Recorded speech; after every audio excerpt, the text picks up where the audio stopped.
todas, todos, todes. Estamos iniciando a 8ª semana acadêmica dos Seminários de Práticas Educativas, cujo tema é Educação e Inteligência Artificial. Eu sou a professora Marina Henriques, estou na coordenação do Seminário de Práticas Educativas 2, do nosso curso de Licenciatura em Pedagogia, modalidade EAD, oferecido pela Unirio. Sou uma mulher branca, uso óculos, estou vestindo uma blusa verde e ao fundo uma estante. Em primeiro lugar, eu quero manifestar a minha satisfação pela realização de mais uma edição desse evento, organizado pelo Grupo de Coordenadores dos Seminários de Práticas Educativas e pela coordenação geral do curso. Na proposta curricular do curso de Pedagogia constam os seminários de práticas educativas que constituem oportunidades de debate e interlocução focados em temas específicos. Hoje temos reunidos todos os seminários, o Seminário 1, coordenado pelo professor Charles Feitosa, o 2, por mim mesma, o Seminário 3, pela professora Jéssica Rodrigues, o Seminário 5, coordenado pelo professor Ivo da Costa do Rosário, o Seminário de Práticas Educativas 6, representado e coordenado pelo professor Miguel Freire, e o Seminário de Práticas Educativas 4 e 7, coordenado pela professora Viviane Almeida. Agradecemos o apoio da coordenação geral e da coordenação de tutoria do nosso curso, e vou passar a palavra para a professora Adriana Bruno, que além da palestrante, de uma das palestrantes de hoje, é também a nossa coordenadora geral. Adriana, por favor.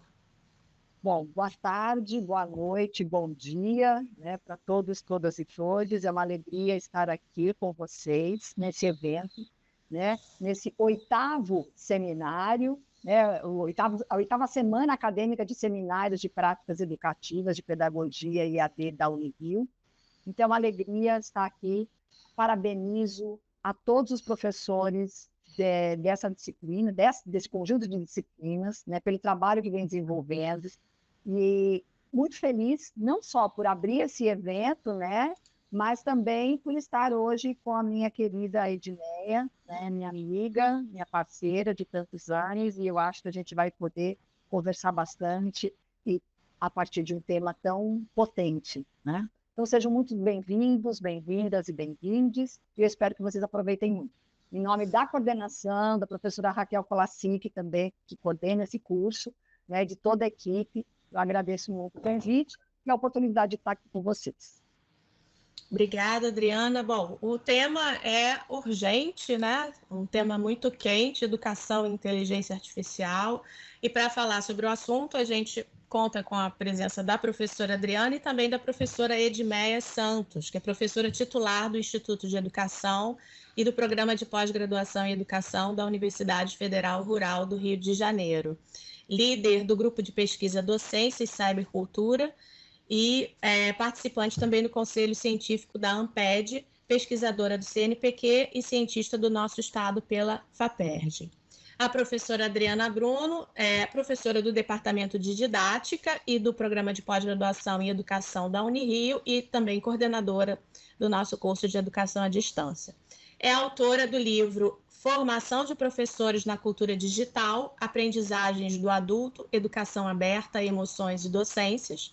A obra ela está disponível no repositório da UFBA, foi divulgado o link, a gente pode, inclusive, redivulgar esse link. Eu baixei o livro, eu vou procurar ler com mais atenção, porque considero o tema muito importante para nós docentes que atuamos nas licenciaturas. É urgente refletir mais profundamente sobre o que significa formar professoras e professores no contexto da cultura digital, que, como afirma a professora Adriana, abre aspas, não pode ser reduzido ao uso de tecnologias digitais. O que poderia ser apenas o uso de artefatos tecnológicos criou formas diferentes de se relacionar, de acessar e produzir conhecimentos, de pensar, de dialogar, de se comunicar, de socializar informações, de ler e escrever, registrar, de se manifestar, de se organizar. Então, entendo que estamos falando de uma cultura digital, como a própria professora coloca, e não somente de tecnologia digital. Segundo ela, as tecnologias seriam grandes potencializadoras dessa cultura emergente, mas a cultura é ampla e não pode ser reduzida a artefatos. Bom, como professora de estudantes muito jovens que já nasceram nesse ambiente da cultura digital e que estão super antenados e antenadas com as ferramentas de inteligência artificial, com as tecnologias digitais, tenho, obviamente, buscado encontrar estratégias de como utilizá-las de forma positiva e interessante. Mas, claro, confesso, alguns dispositivos têm me causado certa preocupação. O chat GPT, por exemplo, tem causado alvoroço e muita controvérsia nas conversas entre nós, professores. E aí eu vou fazer uma provocação aqui e passar a palavra à professora Adriana, né? Algumas das principais críticas ao uso do chat GPT incluem a substituição de interações humanas significativas. Seu uso na educação pode levar à substituição de interações professor-aluno e aluno-aluno autênticas e significativas, falta de compreensão do contexto educacional, por fornecer respostas genéricas ou descontextualizadas que não são adequadas ao ambiente educacional, a inibição do pensamento crítico e da resolução de problemas, o risco de plágio e falta de originalidade, os desafios de avaliação e feedback, né? Como avaliar o trabalho de alunos que utilizam o chat GPT, né? Um desafio para nós docentes. Para além das críticas, existem também os aspectos positivos, como acesso a informações e recursos educacionais, personalização do aprendizado, estímulo à curiosidade e exploração, auxílio na resolução de problemas, melhoria da acessibilidade e inovação educacional. Então, o assunto é complexo e ainda vai gerar muito debate, então é com muito prazer que vamos escutar as professoras convidadas. Antes, porém, queria contar um segredo. Todos esses pontos que eu acabei de colocar, negativos e positivos, foi o próprio chat GPT que respondeu para mim. Né? E com isso eu economizei bastante tempo no preparo dessa introdução da nossa conversa de hoje. Então, fica aí essa provocação para vocês, professoras. Muito obrigada. Passo a palavra para a Adriana. Bom, então, gente, já me apresentaram, Marina fez isso lindamente, agradeço muito a generosidade, né, dessa apresentação, da divulgação do meu livro, do convite de estar aqui, principalmente, como eu já disse, com a minha querida Edneia, minha parceira, amiga, e então, tanto pessoal quanto profissional. Então, é muito bom a gente poder estar nesses espaços, nem sempre a gente consegue, né? Então, assim, é bom quando a gente junta o útil ao agradável. Não sei se vocês já estão vendo a minha apresentação, mas eu vou, então... Estão vendo? Sim, estamos vendo. Sim, está tudo certo. Tá. Então, gente, foi muito difícil fazer uma síntese, né, de um tema que é tão amplo. Mas eu vou tentar trazer alguns elementos, alguns pontos que eu acho que são importantes para a gente poder fomentar esse debate. A gente tem recebido muitas notícias, muitas provocações, né? E eu acho que a gente vai poder falar disso um pouquinho a partir dessa conversa, né? Que eu considero uma conversa, né? A partir dessa conversa em seminário, né? Como as disciplinas que vocês cursam pedem.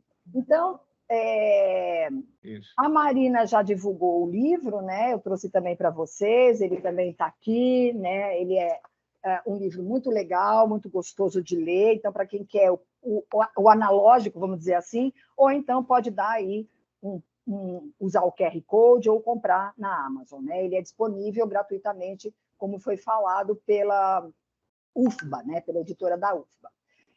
Eu destaquei 3 pontos para a gente conversar. Alguns eu vou passar bem rapidamente, como esse primeiro ponto da cultura digital, outros eu vou me demorar um pouquinho. Eu acho que a melhor forma da gente falar sobre as inteligências artificiais generativas é passando um pouco pelos recursos, né? Então, eu vou também fazer um pouco desse trabalho e para a gente ter mais elementos para problematizar e para pensar como que esses desdobramentos podem ocorrer no campo da educação, tá?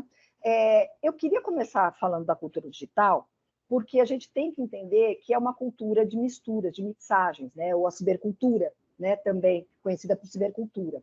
E que as tecnologias digitais, como a Marina também já destacou, elas são decorrências da cultura digital, e não o contrário. Ou seja, a gente tem tecnologias digitais por conta da cultura. Eu gosto de deixar isso claro. Por quê? Porque, às vezes, a gente não consegue entender que essa cultura a cultura digital, que é uma das culturas contemporâneas, ela reflete o mundo que a gente vive. Então, a ideia de que não vamos mais usar, vamos tirar a tecnologia da educação, mesmo sabendo que todo mundo tem esses dispositivos, né, o computador, a maioria pelo menos, né, ou celular, que são os mais usados, na nossa mão, né, a educação, muitos educadores, e a educação também acaba, às vezes, resistindo em excesso, vamos dizer assim, né? Então, a cultura digital é cultura, eu acho que isso é importante.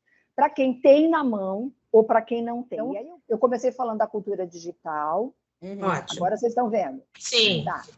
E essa cultura é uma cultura de misturas, né? Como eu disse, de tecnologia. As tecnologias são decorrentes, as tecnologias digitais decorrentes da cultura digital, e não ao contrário, tá?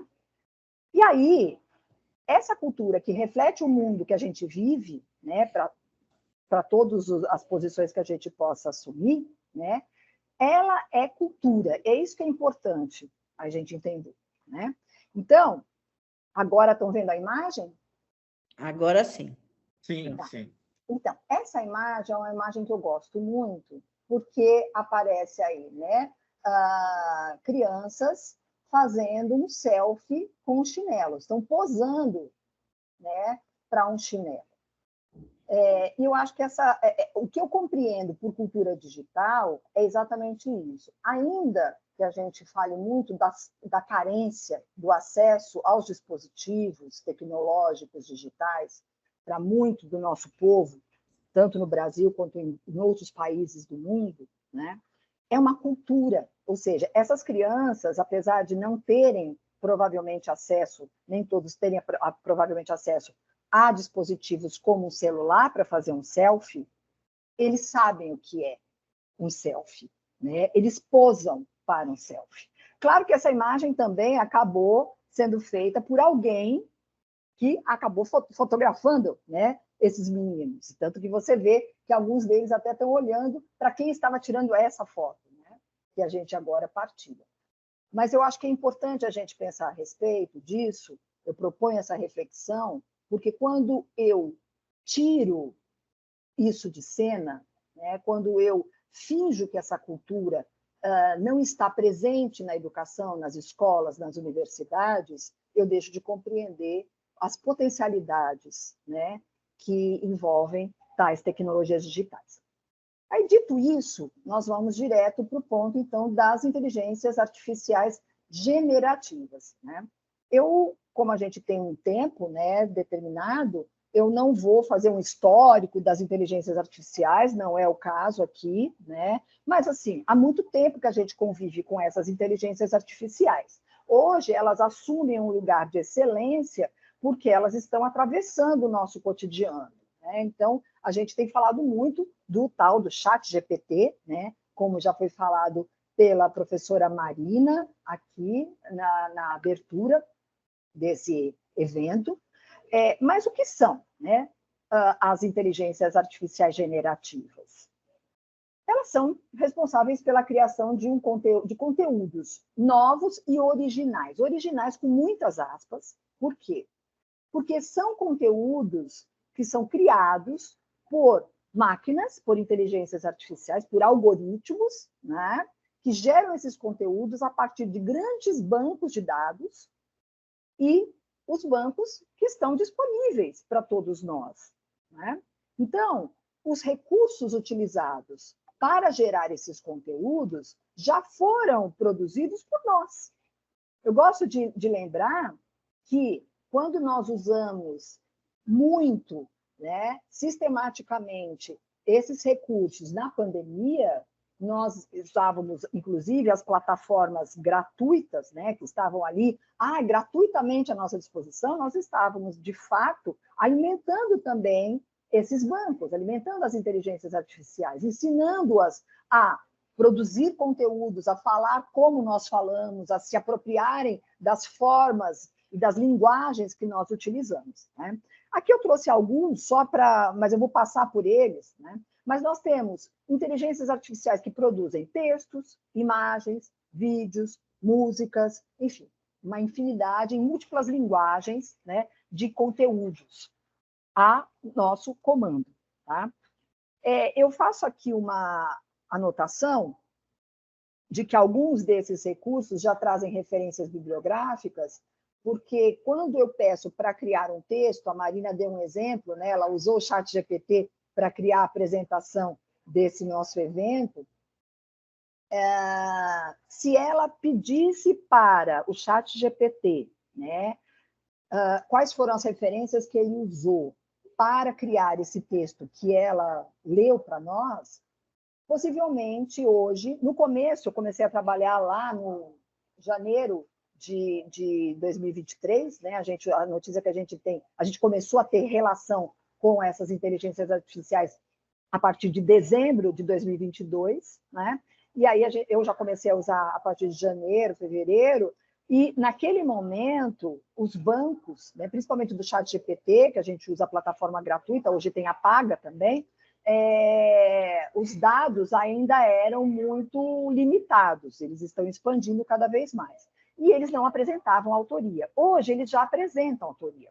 Mas é possível que, ao atender o pedido da Marina, essas referências possam ser as corretas, as utilizadas, e outras inventadas, porque ele mistura diversas autorias para colocar lá para você quais foram as referências utilizadas. Tá? Então, por isso que a gente fala, use duvidando. Né?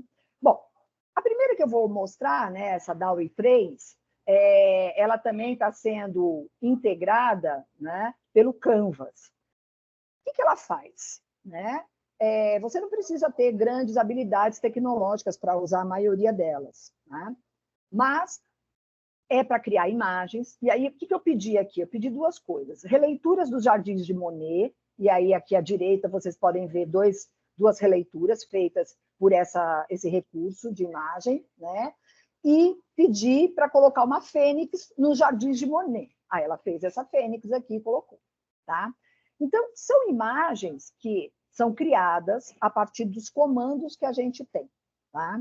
Agora, essas imagens, e é bom que a gente já comece falando, elas não são neutras. Claro que aqui eu coloquei, fiz uma solicitação muito simples, vamos dizer assim. Mas, quando você coloca, por exemplo, como eu já coloquei também, acabei não trazendo, podia ter trazido para vocês, mas imagem de meninos palestinos, por exemplo, tá? Me apareceram figuras, imagens de meninos, né, mas desenhos de meninos, na realidade, foi o que apareceu numa primeira uma solicitação que eu fiz. E a primeira imagem que apareceu foi um menino vestido usando uma arma, né, pesada.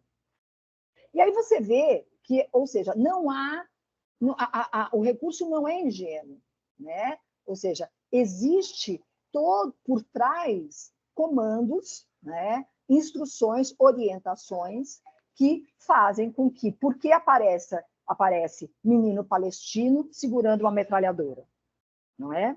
Então, é por isso que a gente tem que tomar muito cuidado com esse tema que a gente vai abordar, né? Como a Marina falou, tem prós e contras, tá?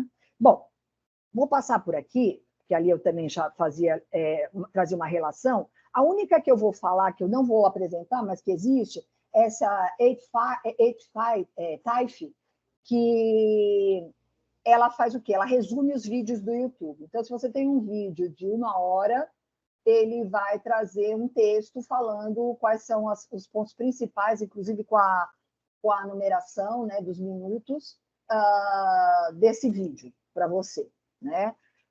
Ele não faz um resumo do vídeo em formato de vídeo, ele faz um resumo do vídeo em formato de texto. Tá?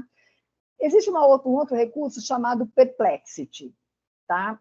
O Perplexity, a partir do momento que você traz uma pergunta, né, quais as razões para a proibição do uso do celular nas salas de aula? Foi uma pergunta que eu fiz. Né? Ele vai tanto te trazer a informação, né, como também vai trazer para você, aqui vocês podem ver, uns quadradinhos, né, com outras fontes de informação. Do lado direito, vai trazer imagens relacionadas à pergunta e vídeos relacionados à pergunta. E no texto, não sei se dá para vocês verem, mas tem uns numerinhos. Se eu clicar nesses numerinhos, vai para alguma fonte. Então, quando eu falo que no ChatGPT ou no Gemini, que é o que eu mais uso ultimamente, né, eles acabam aparecendo tanto fontes que são corretas, mas outras que são inventadas, no Perplexity não, né? Já é mais confiável, então é uma alternativa mais confiável para esse tipo de produção, né? Então aqui tem lá, imagens, fontes, vídeos, em cada bolinha links de áudios e matérias, e ainda embaixo mais dados, tá? Sobre os temas, tá? Que você pesquisar. Existe esse outro recurso, que é o Tome, que ele faz PowerPoints. Tudo que eu estou trazendo para vocês são gratuitos, tá? O Tome, ele faz o PowerPoint sobre o tema que eu quiser, então eu coloquei lá, estudos sobre inteligência artificial generativa e o colonialismo digital. Ele criou, né, com os recursos e com as fontes que ele tem. Eu não concordei com essas fontes, mas, enfim, ele cria a partir de um banco de dados. E eu posso, a cada slide, também gravar um vídeo explicativo, como se fosse uma aula, né?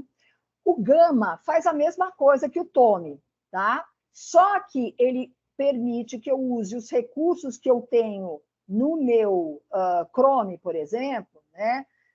Tanto para produção de vídeo quanto de áudio, tal, ele permite que eu integre. O Tome não permite, tá? Então, eu achei que ele é mais abrangente para fazer apresentações rápidas. E claro que eu vou podendo editar da forma como eu quiser essas apresentações, tá?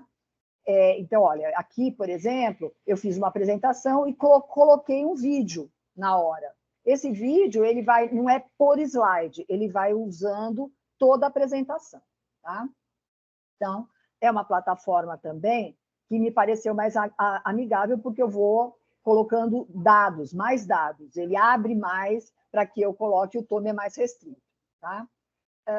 E permite também, ele tem um assistente de inteligência artificial, né, que eu posso usar para me ajudar a colocar mais detalhes, mais dados, assim como outras informações e etc. Tá? Então, o Gama é essa ferramenta, ele também já coloca imagens para você, tá? Como aqui está aparecendo, e é um recurso interessante, né? Um dispositivo, um recurso interessante, né? Não é uma ferramenta como a gente costuma dizer, porque o conceito de ferramenta é outro, mas, enfim, é um recurso interessante, mas ele permite até 10 slides, mas eu consegui inserir mais. Não sei como é que está, se num primeiro momento você pode pôr mais, mas eu acabei inserindo vários slides. O Qbolt, ele faz, um aplicativo de paráfrase. Então, em língua portuguesa, ou seja, em português, francês e em espanhol, ele permite só essa versão standard. Então, você pega um texto e ele faz uma síntese desse texto, ou ele reescreve esse texto de uma forma, com outra linguagem, tá? Uma forma mais acadêmica, vamos dizer. E aí ele vai colocando as mudanças que ele fez, que você pode aceitar ou não, tá? Se você for na versão... Se você for na versão em inglês, você vai ter aí não só a standard, mas você vai ter outras possibilidades, né? Um texto de fluência, um texto mais formal, um texto acadêmico, um criativo, enfim, ele vai oferecendo outras possibilidades, mas aí para usar só na versão em inglês. O Gemini, que é o chat GPT da Google, que ele tinha o nome de Bard, agora ele se chama Gemini, né? Ele é exatamente como o chat GPT, só que com a vantagem de usar o banco da Google, né? Então, esse banco é um banco que todo mundo conhece, porque a maioria das pessoas faz pesquisa pelo Google, né? E aí você coloca aí um comando, né? Que a gente chama de prompt também, mas você coloca um comando e ele vai te apresentar um texto ou vai apresentar uma aula, o que você pedir. Tá? O que é importante a gente saber? A gente tem que saber perguntar, né? A gente tem que saber, a gente descalibrar o recurso. Né? O que é calibrar o recurso? Fazer com que ele atenda exatamente o que eu quero. Tá? E aí eu vou falar um pouquinho das minhas experiências, porque aqui já está no chat. Por exemplo, quando eu perguntei para o chat GPT como ele tem uma versão datada, ele estava com a versão de 2020, não, de começo de 2023, não, final de 2022, quando eu usei, eu perguntei quem era o presidente do Brasil, e ele ainda não tinha atualizado, né, para o presidente Lula. Ele ainda colocava que era o Bolsonaro, mas ele avisava que a versão era antiga. Né? Então, olha, ele colocava assim, meu conhecimento está atualizado até janeiro de 22, e naquela época o presidente era o Jair Bolsonaro. Por isso, no entanto, eu tenho informações atualizadas, não tenho informações atualizadas a partir daí. Tá? Então, assim, essas atualizações, principalmente em língua portuguesa, a gente tem que ficar, tem que ser cuidadoso e cuidadosa. Tá? Outra coisa que eu descobri, como eles são programados para responder perguntas, tá? Se você fizer colocar um texto, por exemplo, faça, a partir desse texto, crie uma atividade, algumas perguntas, para que eu trabalhe numa turma de tal ano ou tal série. Tá? Se nesse texto tiver pergunta, ele vai responder a pergunta, ele não vai fazer atividade, porque ele precisa compreender que no texto tem pergunta. Deu para entender? Então, são coisas que a gente ainda, só usando, que a gente descobre. Tá? Assim como a Marina, né, eu tinha feito há muito tempo, quais são os principais desafios do ChatGPT para a educação, ele mesmo responde, assim como a Marina perguntou também, né? E aí as respostas são interessantes, né? Como garantir que as respostas sejam precisas e confiáveis, que é um desafio para todo mundo. Então, na forma atual, né, o ChatGPT corre o risco de se posicionar como autoridade epistêmica final. O que o Cooper quer dizer com isso? Né? Ele quer dizer que, se a gente hoje, na educação, a gente debate que não há verdade, que não há uma única forma de ver o mundo, né? Com esses recursos, a gente tem que tomar mais cuidado ainda, porque existe toda uma programação por trás. Né? E eu vou falar um pouquinho disso.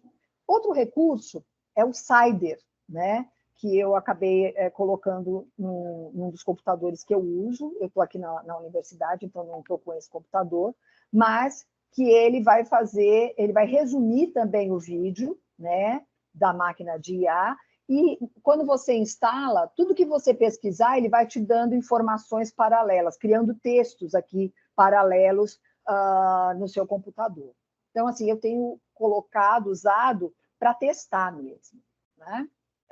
Ele cria um chat aqui ao lado, e à medida que você vai trabalhando, ele vai, principalmente assim, no Google ou em alguma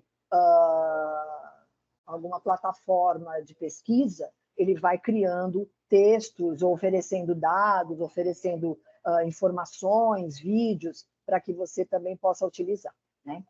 Outras novidades que a gente tem. Uso de avatares, vocês já devem ter visto isso no WhatsApp, ou mesmo no Facebook, que estão criando cada vez mais, você tem possibilidade de criar avatares, né? Gerar figurinhas. A gente hoje tira uma foto e essa foto vira uma figurinha, que depois você pode colocar, né, nos seus comentários do WhatsApp, e trabalhar com a própria imagem.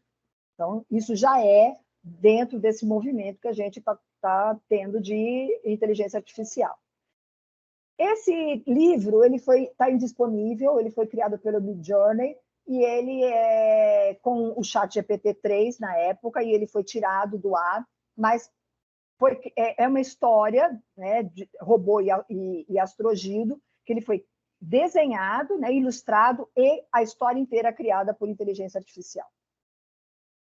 Outro recurso que eu acho que é legal partilhar, que é o chat PDF. Né? E o chat PDF, quando você abre, né, por esse endereço, você carrega um arquivo em PDF. Por exemplo, aqui eu carreguei um texto, Paulo Freire no Pensamento Decolonial, que era um texto que eu estava trabalhando com o meu grupo. E aí, na hora, eu abri a versão em espanhol do chat do texto. E aí ele me deu perguntas sobre o texto, tá? Em espanhol também. Eu posso criar mais perguntas, mas ele me oferece perguntas sobre o texto. E você pode também, tem os numerinhos aqui, quando ele cria um resumo, ele pode criar um resumo também, e ele vai mostrar no texto onde está aquela informação. Tá? Então, para fazer sínteses, resumos, ou mesmo atividades relacionadas a algum texto, é interessante. Tá? Essa versão gratuita, ele não aceita fazer isso com livros, só com textos. Tá? E quais são os desdobramentos que a gente tem? São muitos os desdobramentos que a gente tem para a educação. Né? O primeiro que a gente costuma falar, né? A gente está falando de autoria. E o quanto que a gente tem se desdobrado e debatido sobre a importância da autoria do docente, autoria do pesquisador, nossa autoria. Né? Nós, com a cultura digital, com o uso desses recursos todos, né, desde que passamos a trabalhar com esses dispositivos, se tem algo que a gente tem investido muito, é da nossa autoria. Todos nós podemos abrir um site, ter um blog, né, criar textos, criar imagens, criar apresentações, né, atividades, tal. Então, quanto que nós nos assumimos como autores e incentivamos isso, né? Mas, quando a gente tem recursos que fazem isso por nós, a gente fica perguntando como é que eu vou detectar, né, se o texto ou aquela atividade ou aquele vídeo foi feito por inteligência artificial generativa ou foi feito por um humano. Já existem recursos que fazem isso. Nenhum deles é confiável ainda. Nenhum deles. Todos já comprovamos, por enquanto, claro que isso acontece rapidamente, então é possível que a gente, em pouco tempo, tenha recursos mais confiáveis, mas o que a gente tem hoje não é confiável. Porque eu já fiz testes, e textos meus, ele falou que era do ChatGPT e o contrário também. Né?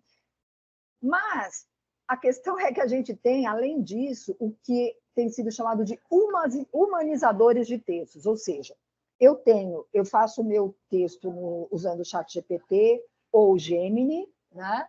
E aí eu passo esse texto para um humanizador, porque a máquina ela deixa rastros, né? Então, assim, na medida que você começa a usar bastante, você começa a identificar se é nosso, se é da máquina, de quem é. Né? Desculpa, aqui está tendo aula do lado, talvez escutem uns barulhos.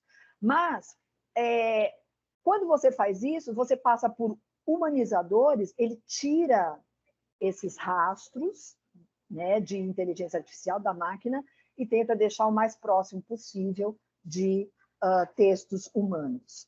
Então, ou seja, vai ficar cada vez mais difícil, a partir desses humanizadores, a gente identificar se o texto foi criado por uma inteligência artificial ou não.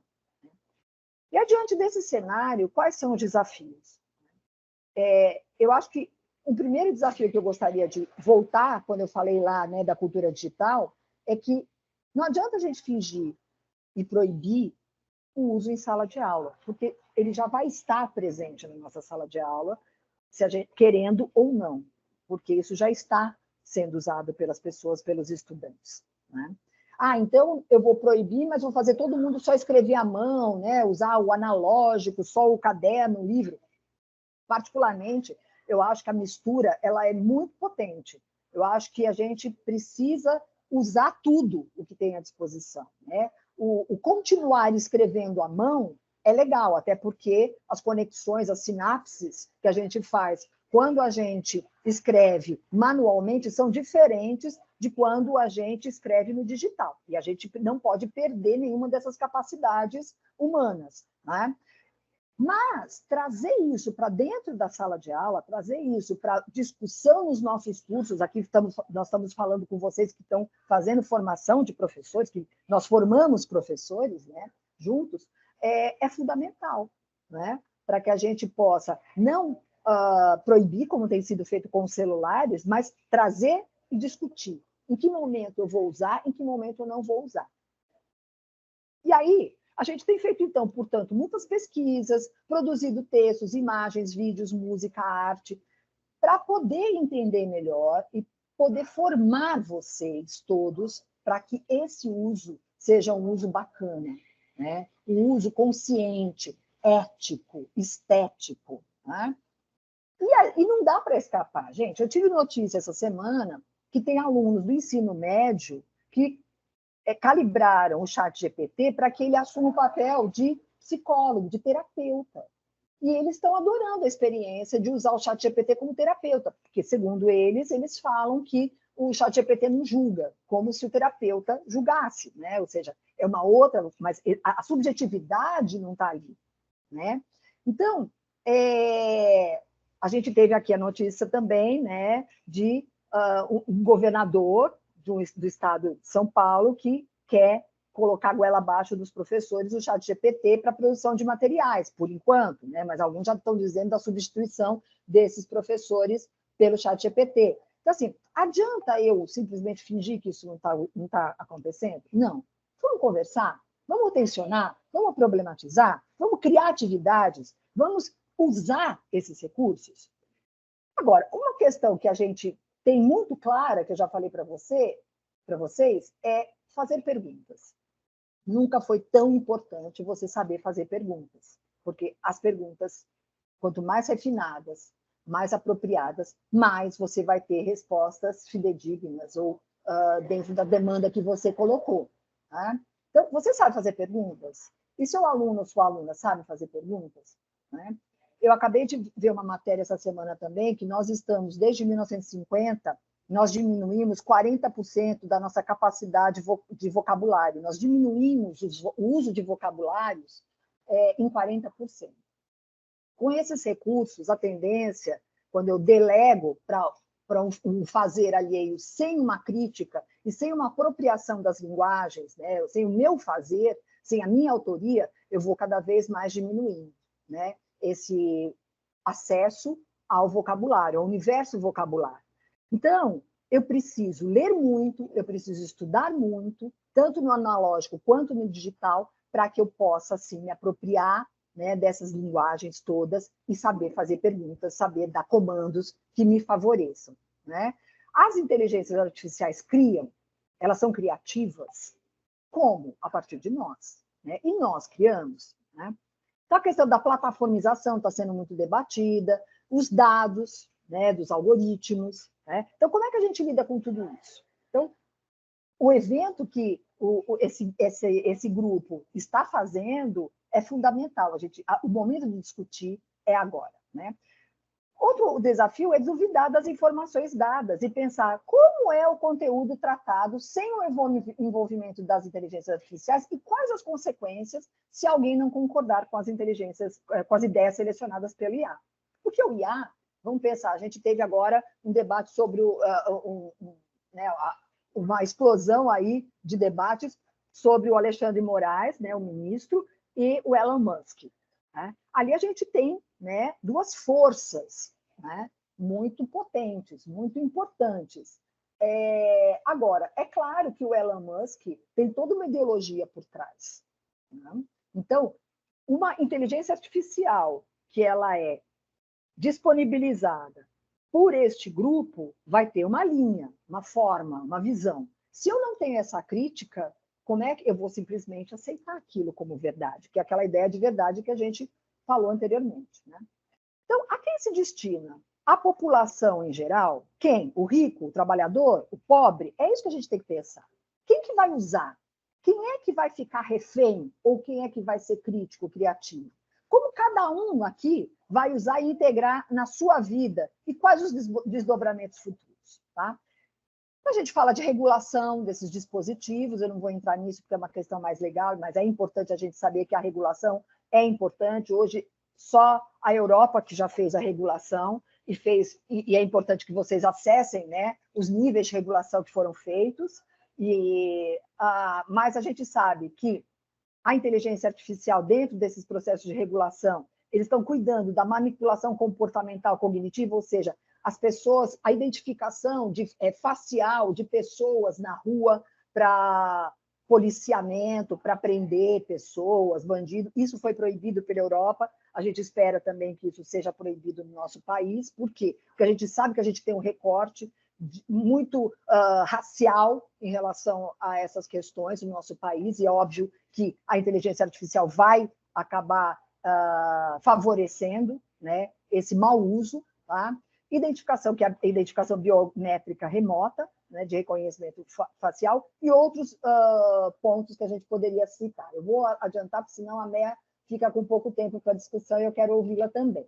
Então, é preciso o quê? Ter cuidado, né, assumir pacotes prontos, porque agora as empresas multilaterais, multinacionais, elas vão entrar com tudo, com pacotes prontos para você usar, tudo bonitinho na inteligência artificial, como querem fazer lá em São Paulo, aulas instrumentais, escrita e leitura, já tudo pronto, desde TCC até tese, etc., até trabalho, né? Autorias, ou seja, a gente investe tanto em autoria, vamos continuar investindo, vamos continuar valorizando, né? E usar esses recursos para que nos favoreça, né? E para isso a gente pode partilhar, né?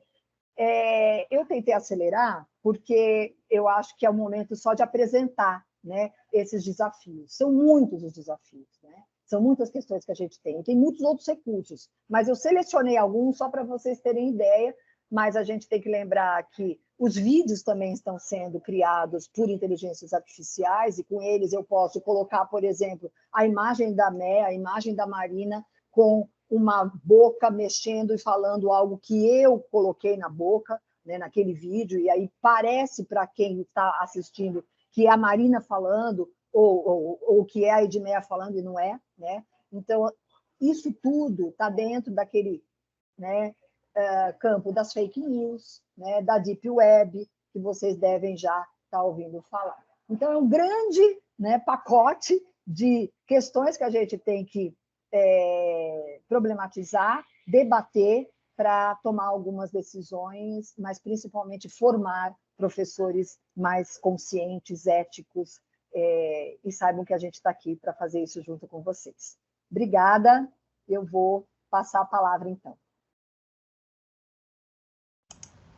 Muito obrigada, Adriana. Muitas questões mesmo, um super pacote.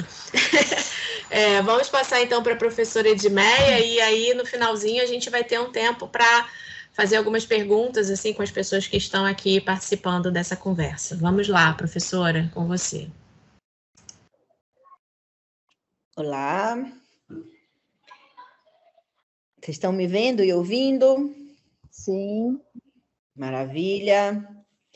Bem, gente, quando a gente vai envelhecendo, tem uma coisa estranha, e aí é uma fala muito pessoal, porque a gente não se percebe, né, que o tempo está passando, mas a gente só percebe que o tempo está passando quando a gente encontra com pessoas amadas. Então, eu estou encontrando agora com o Miguel, e para mim está muito estranho, porque ele era adolescente quando eu o conheci. E agora eu estou olhando para ele, estou vendo um homem, né, barbado. Então, Miguel, querido, que coisa boa. Começo agradecendo a minha parceira, amiga, professora Adriana Bruno, que me fez esse convite, né? Inicialmente para uma conversa, e eu acho que vai dar sim para a gente conversar, já que nós teremos tempo, né, após as pré-eleções. As pré-eleções são sempre disparadores para a gente começar, não é, essa conversa. Então, né, conforme aí pedidos e orientações da Marina, muito obrigada. Eu sou Edmeia Santos, eu sou professora titular livre da Universidade Federal Rural do Rio de Janeiro. Minha implicação com o CEDERJ, que é esse nosso consórcio pioneiro de universidades públicas, é enorme, porque há 18 anos eu trabalho no curso de Pedagogia à Distância da UERJ. inclusive a disciplina Informática na Educação, disciplina que sou coordenadora há 18 anos, foi a minha disciplina de concurso público, trabalhei 13 anos na UERJ, e estou há 6 na Federal Rural do Rio, e continuo com a minha disciplina, porque a Federal Rural do Rio faz parte do consórcio.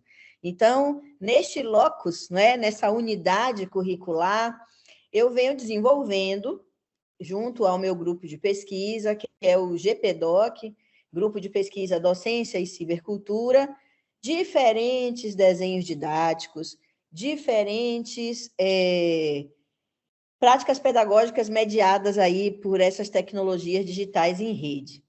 E, obviamente, que toda vez que chega uma tecnologia nova, principalmente para nós, não é? Pessoas comuns, homens e mulheres ordinárias, não necessariamente informatas, não é? Não necessariamente criadores desses dispositivos, sejam eles físicos e ou lógicos, só que nós, todos nós, professores e professoras, em formação sempre, inclusive nós que formamos, não é? Os formadores, estamos sempre em formação, principalmente para nós que acreditamos que uma educação autêntica é aquela que é, sobretudo, uma educação sintonizada com arte, cultura, ciência e tecnologia. Então, toda vez que algo chega para que a gente possa usar, e aí a noção de uso com a qual a gente trabalha é muito inspirada em Michel de Certeau, é um uso que só é autêntico se for subversivo, se for um uso que tenha implicações, não é, de táticas e astúcias, ou seja, muitas vezes o hegemônico cria os dispositivos, cria as ferramentas, cria as tecnologias, e é exatamente o uso inventivo, que são tecnologias também, que vão subverter, muitas vezes, as ideias iniciais e as intenções do hegemônico. Então, gente, trabalhar com inteligência artificial, o GPDOC já vem trabalhando há exatamente 6 anos. Dentro do nosso desenho didático, a gente desenvolveu, nos últimos 5 anos, um dispositivo chamado Regulus. Regulus é o sobrenome do Paulo Freire, que pouca gente conhece, né? Então, a gente desenvolveu, na nossa unidade curricular, o Regulus, que é um desenho didático organizado em diferentes atividades. Dentre elas, a gente ensina todos os professores da nossa rede, que é o estado do Rio de Janeiro inteiro, a detectar, por exemplo, notícias falsas. E aí, obviamente, até chegar a isso, são diversas conversas. Então, muita coisa que a Adriana falou aqui, a gente compactua. Aí, esse entendimento da cibercultura como cultura, obviamente. Recentemente, eu concedi uma entrevista a uma outra amiga da comunicação e ela me pergunta, Mel, trabalhar com digital em rede é trabalhar cibercultura e educação? E eu disse, obviamente que não, ainda mais no Brasil, né, que a gente tem uma comunidade muito fecunda de grupos de pesquisa que operam a partir de escolas diferentes. Então, você tem comunidades científicas da educação à distância que nem tocam nas epistemologias do digital em rede, né, que simplesmente usam a internet com as mesmas inspirações teóricas e metodológicas dos meios massivos, sem nenhuma provocação de interatividade, hipertexto nunca chega nem perto, né?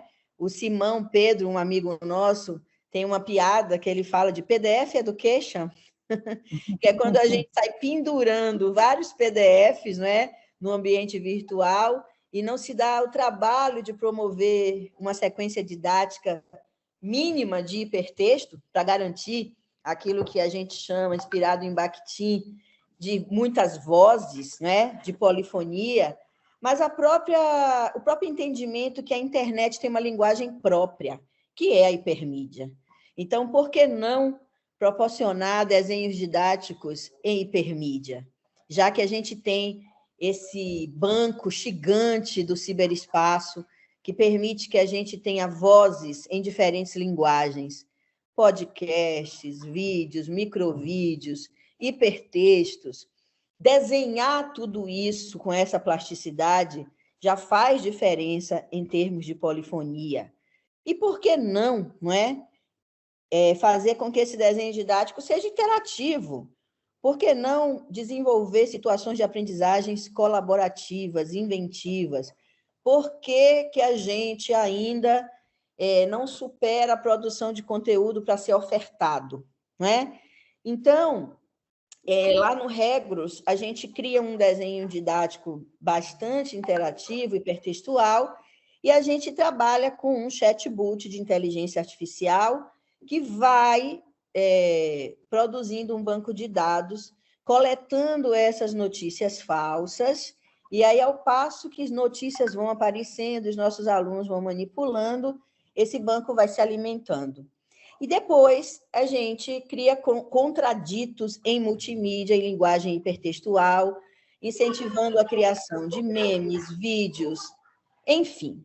Resumindo, esse desenho didático, gente, ele é aberto, ele está disponível lá no nosso Moodle pessoal, que é o docenciaonline.pro.br, e a tese já defendida, que inclusive ganhou na Rural, ano passado, o prêmio CAPES de tese, também está disponível, e a defesa, inclusive com presença de Lúcia Santaella, no YouTube do grupo de pesquisa GPDoc, né, que é GPDoc Rural. Então, só para dizer que a gente vem operando com essas tecnologias já há algum tempo, e assim como a Adriana também mostrou, eu acho que a fala da Adriana foi assim um composite de possibilidades, né? É uma fala que mostra o que é que tem, o que é que temos disponível para que a gente possa potencializar a nossa autoria. Então, eu trabalho sempre na perspectiva, gente, da potencialização da autoria docente e discente. Criar e inventar a nossa própria aula, os nossos recursos, as nossas sequências didáticas, e essas tecnologias de IA generativas, elas servem exatamente para empoderar a nossa capacidade de produzir com mais linguagens. Eu nunca trabalho com os meus alunos e alunas, na graduação e na pós-graduação, essas tecnologias para criarem os nossos textos, criarem nossas apresentações de slides, criarem os nossos vídeos. Jamais. Eu sempre trabalho na autoria disso tudo, e quando essas tecnologias entram na cena, elas entram para agregar valor. Então, a gente opta pela escrita em primeira pessoa desde sempre. Quem lê Edmeia Santos diz que é como se estivesse me ouvindo falar. Eu não sei escrever se não for em primeira pessoa. Todos os textos e artigos científicos e literários que eu faço são sempre a partir da experiência pedagógica e de vida e formação. E, com isso, eu vou dialogando com a comunidade científica, dialogando com autores e autoras das diferentes comunidades científicas. E é esse diálogo, o diálogo científico, o diálogo da paráfrase, o diálogo da citação. Então, quando utilizamos as IA generativas, o uso é sempre para agregar valor, para correção, para tradução. Então, nesse momento, a gente está desenvolvendo uma pesquisa focada na mobilização de saberes e literacias urbanas, digitais, ciberculturais e, sobretudo, científicas. Então, a questão, por exemplo, das línguas adicionais, nós que estamos comunicando, não é, com outros países, a gente tem lançado mão da IA generativa para traduzir os nossos textos, para corrigir os nossos textos, não é? Então, obviamente que a ideia é sempre de potencializar a autoria e nunca substituir a nossa capacidade, não é, de produção efetiva. Eu, assim como a Adriana, tenho testado e feito várias oficinas com as turmas, com os alunos, e, por exemplo, as interfaces de produção de slides, a gente não gosta. né? Inclusive, a gente até já testou com nossos próprios textos. E aí a gente chega à ideia de que slides são os slides mais legais, né? Aqueles que resumem textos ou aqueles que bricolam linguagens. Então, todas essas experiências a gente usa para confrontar com a nossa própria experiência em autoria. Eu escolhi, para brincar um pouquinho aqui com vocês hoje, eu escolhi trazer para vocês um exercício de prompt. Inclusive, essa palavra, para mim e para a Adriana, que somos professoras de informática educativa lá atrás, prompt era exatamente aquela linha de comando, né? Quando a gente não tinha interface gráfica, era quando a gente, quem é mais antigo aqui, sabe que o computador ficava com um cursor piscando, esperando que nós, né, usuários, entrássemos com os comandos, com as ordens, não é? Que a gente dava para o computador executar.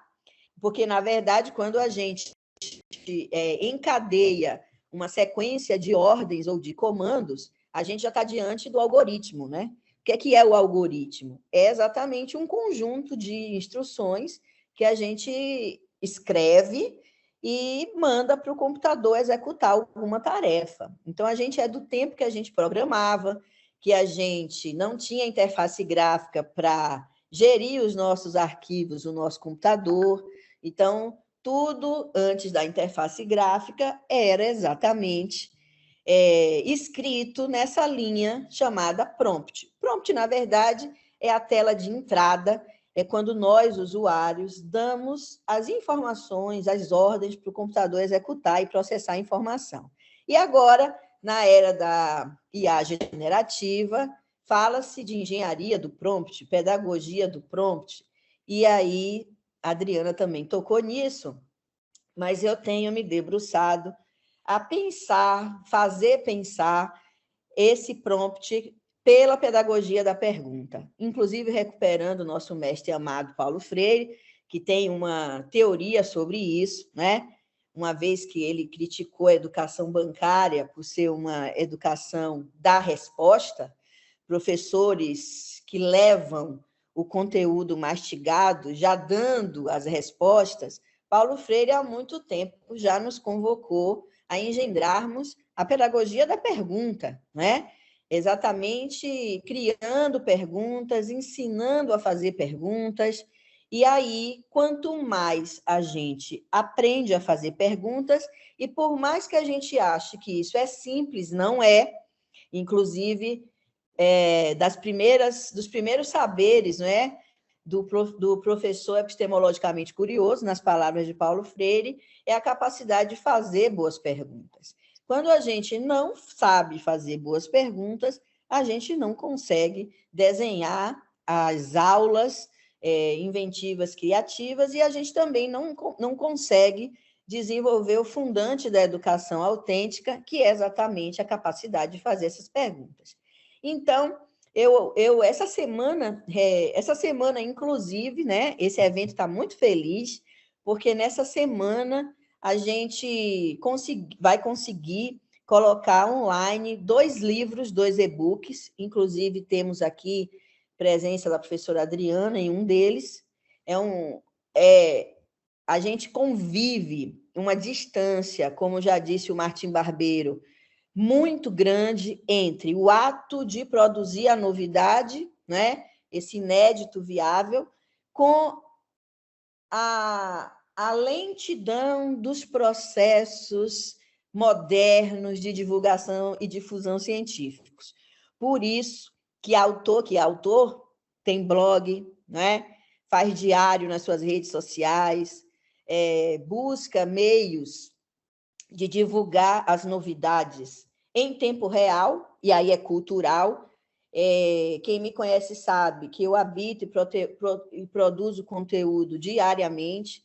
Esse, inclusive, é um dilema docente, porque nem sempre os nossos alunos conseguem usar as redes como instrumentos culturais do nosso tempo. Muitas vezes as pessoas, para produzir um conteúdo, sofrem muito por conta dos processos de desautorização historicamente produzidos pela escola, pela universidade, se autorizar a produzir um comentário, partilhar uma imagem, gravar um áudio, ou até trocar em rede, não é muito fácil.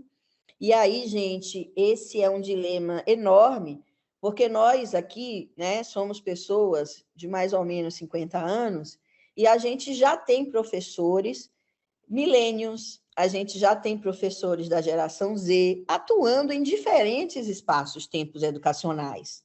Inclusive os nossos próprios alunos do CEDERJ, que mudou o perfil completamente, né?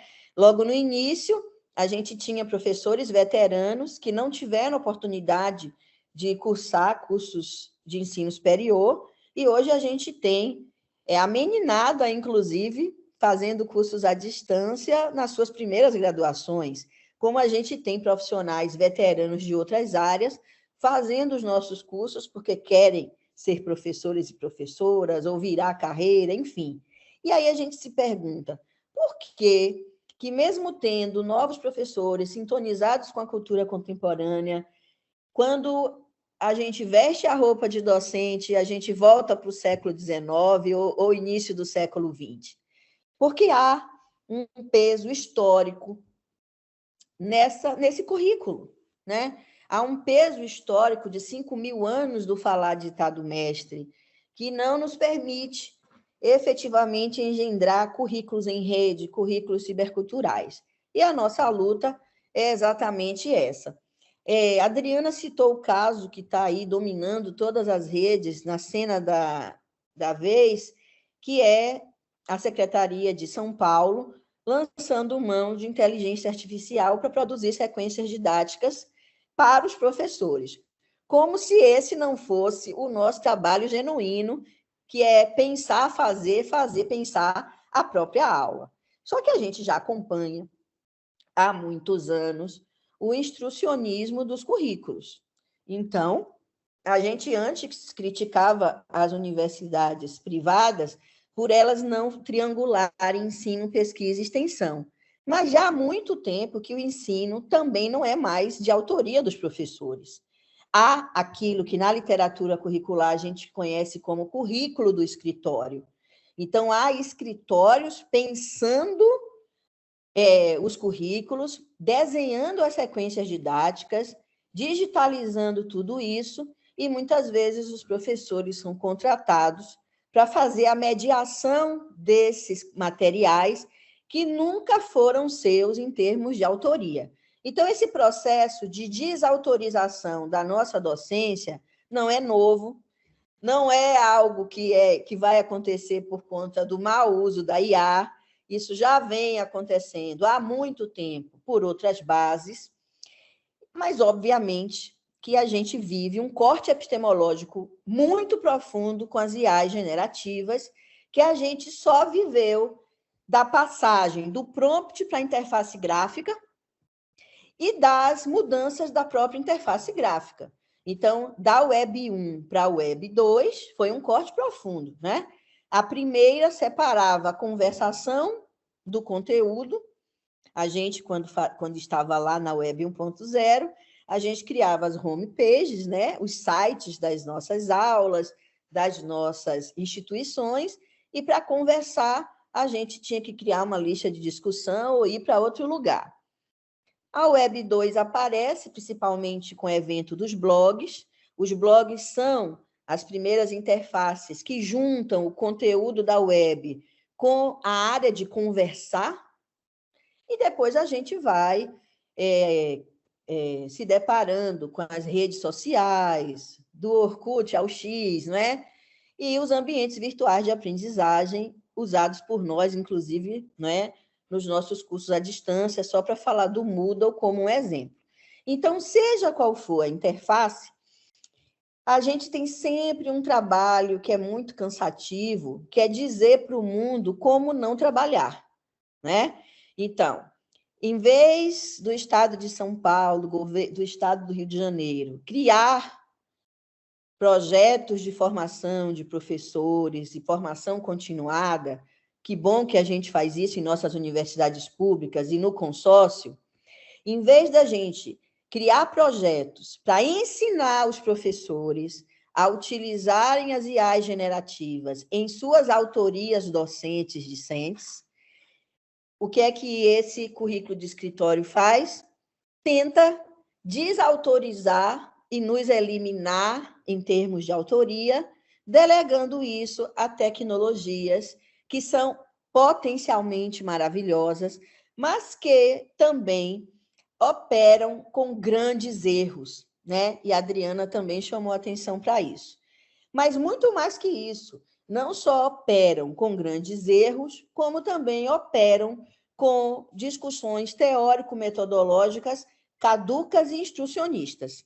E no prompt que eu escolhi para ilustrar, para a gente ir para o debate, eu vou mostrar como é que isso apareceu. Você pode projetar, por favor, Miguel? Ou Charles? Então, eu recortei, gente, esse prompt de uma entrevista que eu concedi recentemente, essa semana. Na semana que vem, provavelmente, já vai estar online, na revista do TID, do programa da PUC de São Paulo, de tecnologias e dispositivos inteligentes. Foi uma entrevista concedida à professora Lúcia Santaella, e eu vou fazer um recorte dessa brincadeira aqui com vocês, e na semana que vem a gente compartilha aí nas redes a entrevista por completo. Pode projetar? Bom, foram 10 perguntas, 10 questões específicas sobre como trabalhar a IA na educação, o que é trabalhar com cibercultura, o que é que não é trabalhar com cibercultura, dentre várias perguntas. Eu resolvi brincar um pouco e levar uma dessas perguntas para o ChatGPT. Consegue? Miguel, se você não conseguiu, eu acho que eu consigo aqui. Tá aí. Vamos lá? Bastante. Não tô conseguindo. Não, eu vou... se não, eu tento aqui. Eu vou tentar aqui, então, tá? É um recorte de PDF, só para a gente conversar aqui algumas coisas, dentre elas, como que muitas vezes o que está no banco de dados nos representa muito pouco. Maravilha? Só tem que aumentar aí o tamanho, para a gente poder enxergar. Tá bom, só um instantinho, porque... Ver se melhora. Melhorou? Pode ser mais um pouco. Volta como tá, que eu acho melhor, porque aí eu leio. Tá ótimo agora, tá perfeito. Eu vou ler, tá bom? Bom, a entrevistadora me pergunta quais os pontos positivos e os contrapontos negativos da IA generativa na educação. E aí, Edmeia Santos leva a mesma pergunta para o ChatGPT. E eu opero com o ChatGPT 4, principalmente naquela versão Copilot, que pega o mesmo algoritmo do ChatGPT 4. Pode ir lá, pode ir rolando enquanto eu estou falando. Isso. Reparem bem que a pergunta foi: quais os pontos positivos e os contrapontos negativos da IA generativa na educação? E aí o ChatGPT me responde assim, gente. Ele vai separar os pontos positivos segundo esse banco de dados gigantesco, tá? E atual sobre educação e IA generativa. Reparem o que o ChatGPT me diz como ponto positivo. Eu não vou ler tudo, tá? Só vou ler os tópicos que estão aí em negrito. Ele vai me dizer que o primeiro ponto positivo é a personalização do aprendizado. O segundo é a criação de recursos educativos. O terceiro é o feedback automático, pode ir rolando a tela.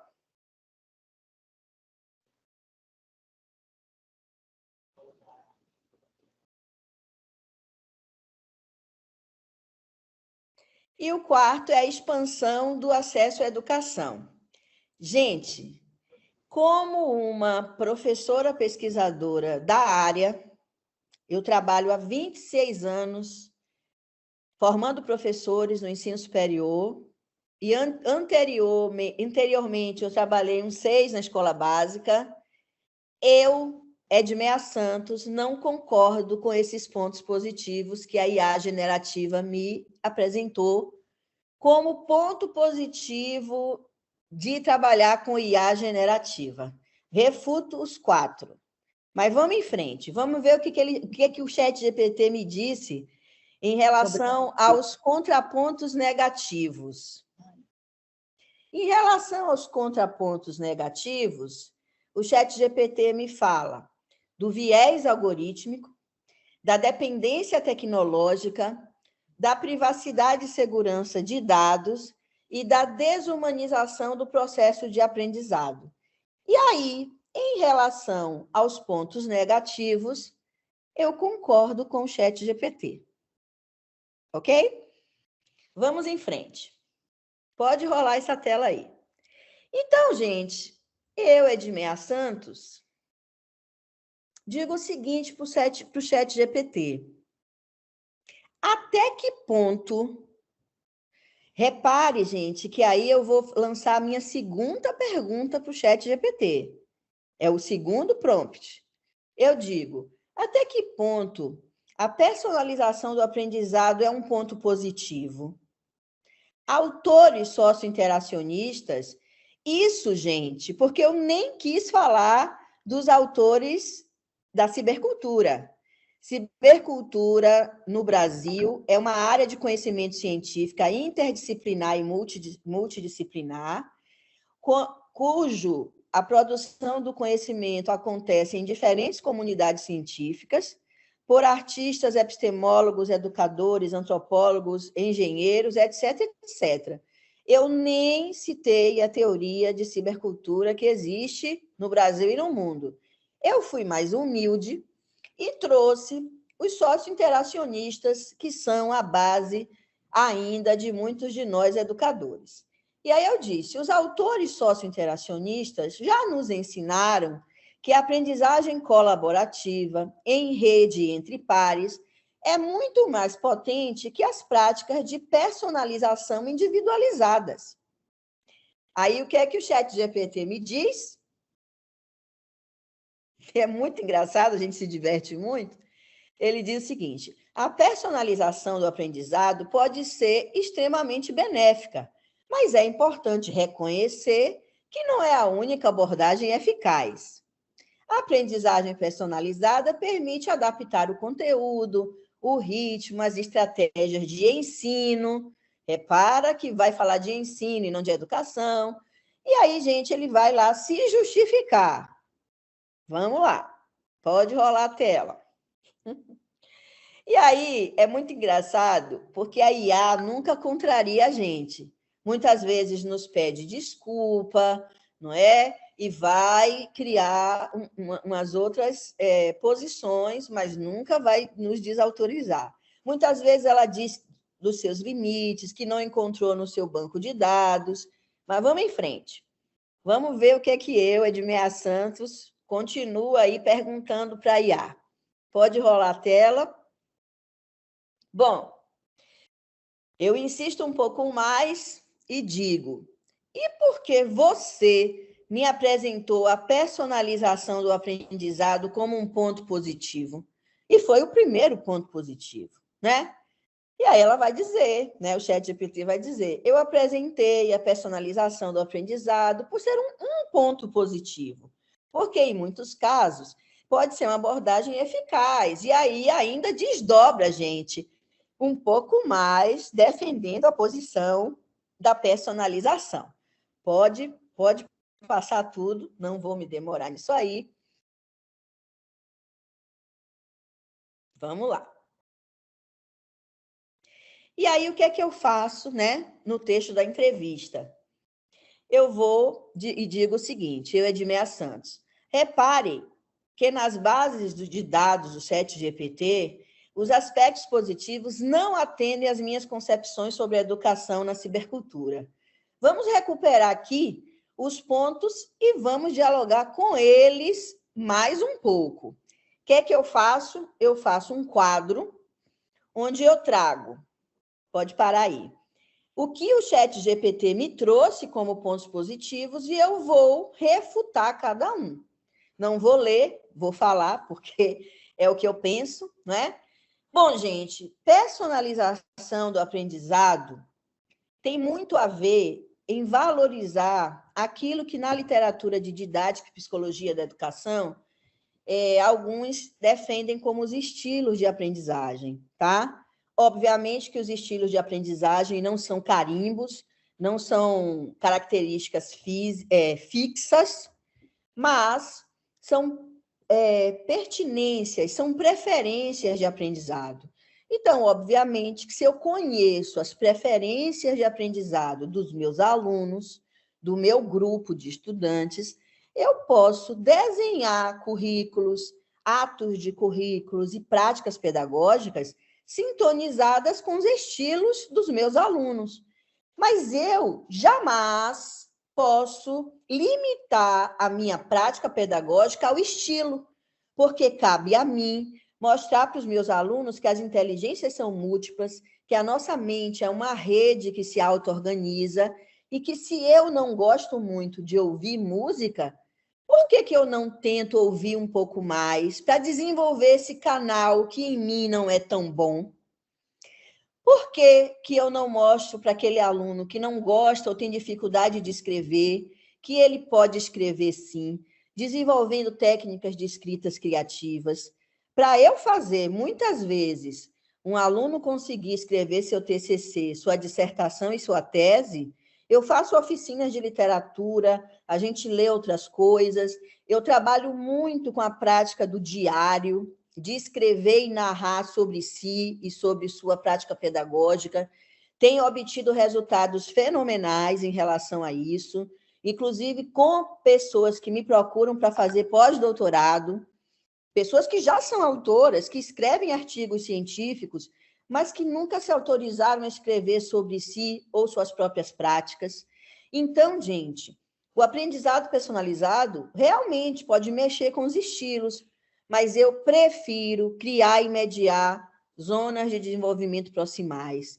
Eu gosto muito mais de expor o meu grupo a atividades desconcertantes, diferentes, mas colaborativas, afetuosas, que mostrem na prática que a gente aprende mais e melhor, sim, junto com o outro, vivenciando coisas diferentes em rede. Próximo, rola um pouquinho mais. O outro aspecto positivo que o ChatGPT me deu foi a criação de recurso educativo. Gente, a pandemia, quando startou, eu e a Adriana, nós da nossa comunidade, a gente palestrou muito, a gente conversou muito. Na minha experiência, quase todo mundo me procurava para perguntar como é que fazia e postava conteúdo. Como é que eu faço mesmo uma videoaula?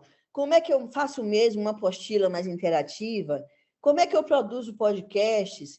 E eu dizia para as pessoas que me procuravam para este fim: você já descobriu como chegar nos seus alunos? Você já descobriu como conversar com os seus alunos? Porque conteúdo não falta na internet. Se a gente conhece minimamente técnicas de curadoria, a gente pode selecionar em diferentes bases de dados muitas aulas e recursos prontos. A gente pode selecionar o que já existe, criar nossas sequências e fazer nossas mediações.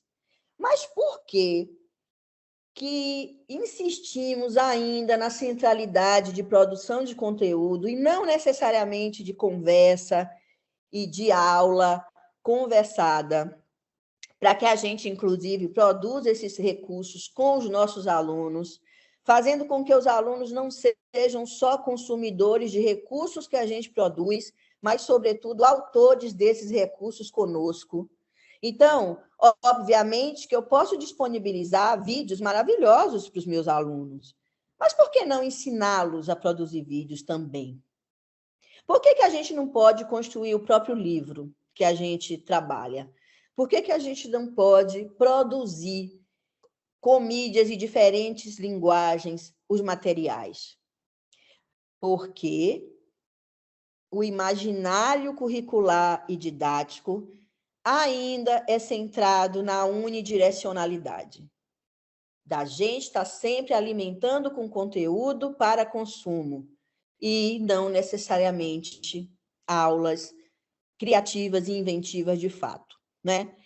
E aí eu vou justificar que reparem que o chat GPT me falou em criação de recurso como segundo ponto positivo após a personalização.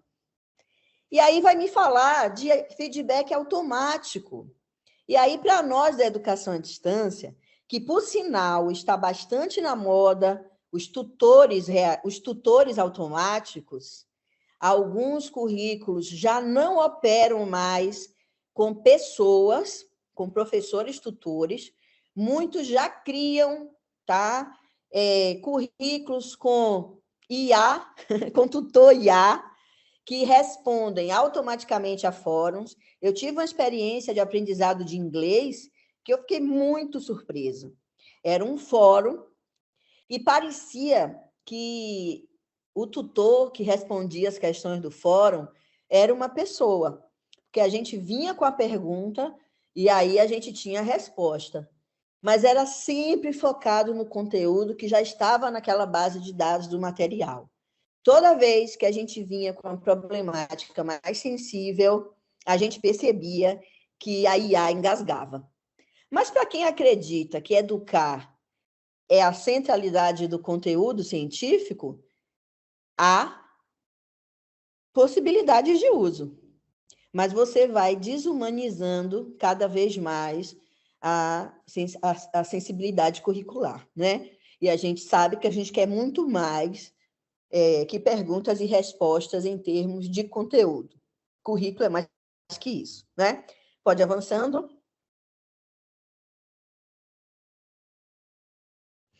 E aí, ele me fala da expansão do acesso à educação. Mais uma vez, educação reduzida a informação ou a conteúdo sistematizado. Oferecer em massa conteúdos, por mais bem desenhados que sejam, não é educação.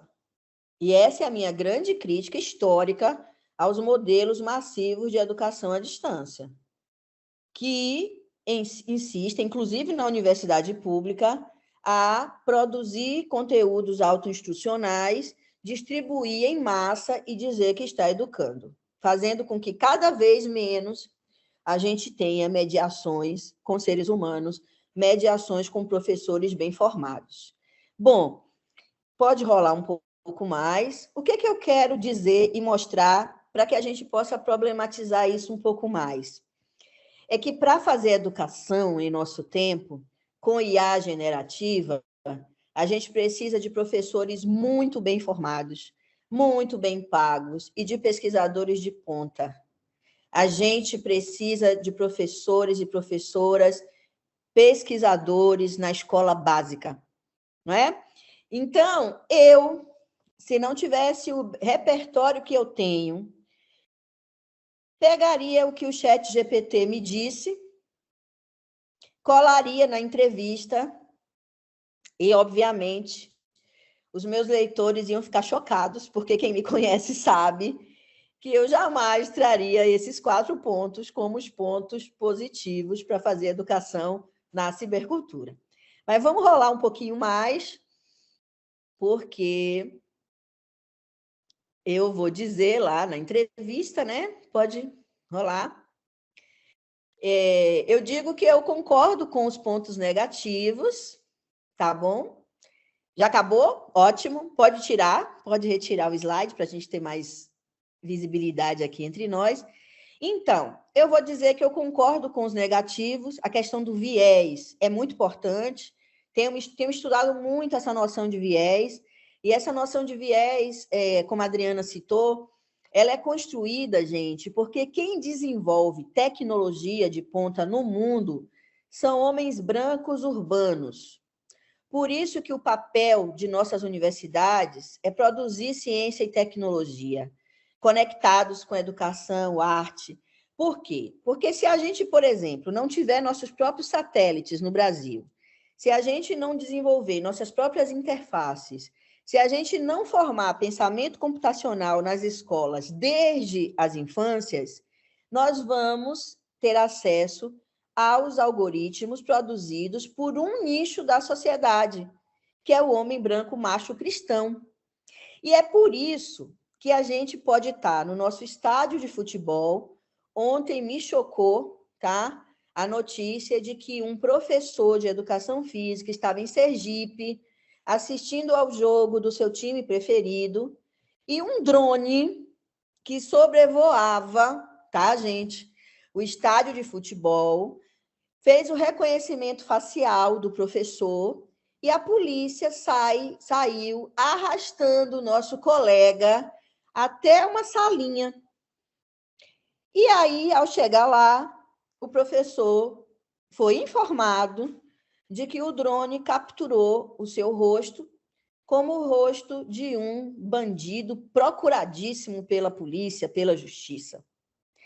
Quando a pessoa que sofreu violência e racismo, porque isso é racismo, tá? Se justifica e mostra que é um professor, o máximo que ele recebeu foi um pedido de desculpas e voltou para o seu jogo. Então, aí a gente tem racismo científico, né? Aí a gente tem racismo algorítmico, enfim, a gente tem racismo. A gente tem colonialidades na cibercultura. Então, nós militamos, sim, pela formação de professores, porque um professor que a gente forma na licenciatura, gente, crítico e autor na cibercultura, vai educar crianças e jovens por outras bases. E o trabalho é em rede, o trabalho é grande, e é isso, né? Se a gente não faz uma educação autêntica, focada na ciência, arte, cultura, tecnologia, a gente vai continuar passando por esses constrangimentos. E é muito cansativo para nós, porque sempre que a gente é convidado para falar de potencial, muitas vezes a gente tem que ficar respondendo aquelas perguntas, né, de como não usar. E para os colegas que são ignorantes, no sentido de ignorar os fenômenos, a gente ainda tem que ouvir. Está vendo aí você que defende essas coisas? Está vendo aí você que acha que tem que trabalhar com IA?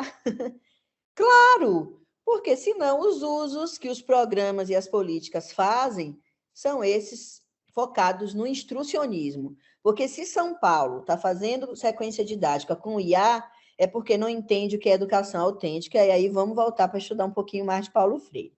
Então, eu fico por aqui para a gente conversar um pouquinho mais. Então, a ideia, gente, foi mostrar que para trabalhar com a IA generativa, eu preciso ter alguém muito bem formado, muito bem informado, para que a gente lance mão do que pode ser bom, né? Excelente. Muito obrigada, Edmeia. Muito esclarecedora a sua fala, da professora Adriana também. Acho que isso vai ser um assunto muito bem explorado assim, por nós nos encontros, né? Nos nossos seminários. Então, a gente abre agora, então, para um tempo de conversa, né? Com algumas perguntas. Já temos uma primeira pergunta aqui no chat. A pergunta do Miguel.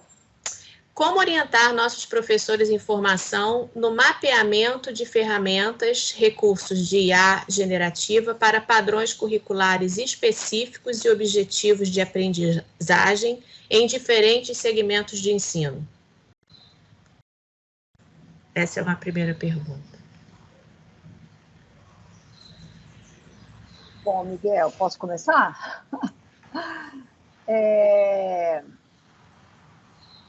Assim, eu acho que, primeiro, eu entendo que quanto mais a gente use, né, os recursos, mais a gente pode criticar, né? Mas, como disse, como pontuou a Mel, se você não tem uma formação, né, eu já havia falado também disso, muito crítica, você não vai ter crítica também para esses recursos, que é a diferença, inclusive, entre o que alguns autores chamam de letramento digital, né, ou literacia, né? E aí a gente fala de um letramento crítico, né? E não a usabilidade, a instrumentalização do uso, né? Eu penso que essa formação crítica ela é importante, porque eu posso até dar um curso sobre chat GPT, né? Só que aí, depois que vira outra coisa, o cara vai virar especialista em chat GPT, mas outra demanda, outro recurso, outra tecnologia, outra linguagem que venha, né? Ele vai precisar de outro curso, ou seja, essa dependência sempre de uma formação instrumental do como fazer, a mim, ela é muito problemática, né?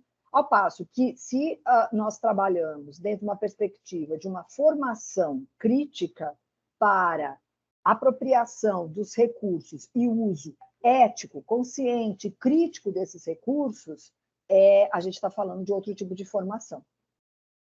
Agora, eu quero insistir em algo que para mim é muito caro e me preocupa muito, é que assim, nós estamos falando de um lugar hoje em que nós somos leitores de vários suportes, né?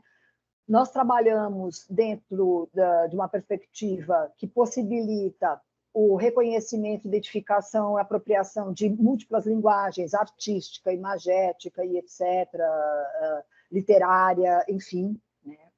Me preocupa uma geração que não fique ou não seja formada dentro dessas condições que nós fomos, ou seja, que a integração entre o digital e o analógico, né? Porque assim, eu não abro mão das leituras analógicas, e eu espero que a escola também não abra mão, né? E acho que a leitura digital ela tem que comungar, ela tem que estar junto nesses ambientes, aliás, da vida das pessoas, né?